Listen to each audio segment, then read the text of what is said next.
Weather Service in Paducah has issued a tornado warning for northeastern Hickman County, Kentucky, northern Graves County, Kentucky, until 8:45 a.m.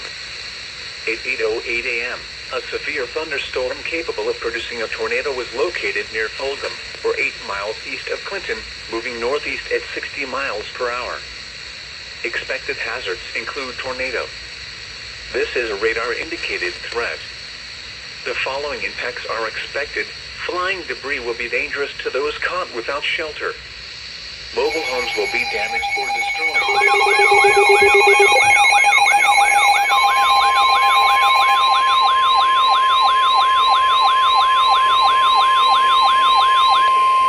The National Weather Service in Paducah has issued a flash flood warning for Alexander County, Illinois, Pulaski County, Illinois, Southern Union County, Illinois, East Central Cape Girardeau County, Missouri, East Central Scott County, Missouri, until 2:15 p.m. Sunday.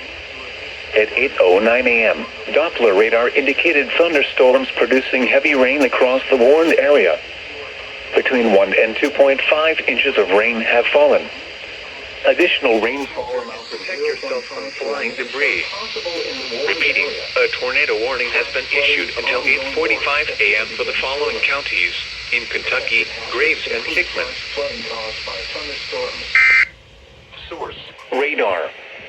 The following impacts are expected: flash flooding of small creeks and streams, urban areas, highways, streets and underpasses, as well as other poor drainage and low-lying areas. Some locations that will experience flash flooding include Cape Girardeau, Anna, Jonesboro, Trail of Tears State Park, Dongola, Thames, Karnak, Olive Branch, Ware, Horseshoe Lake Conservation Area, Olin, Olmsted, New Grand Chain, Pulaski, and Mill Creek. Repeating, a flash flood warning has been issued until 2:15 p.m. for the following counties in Missouri, Cape Girardeau and Scott, and the following counties in Illinois, Alexander, Pulaski, and Union.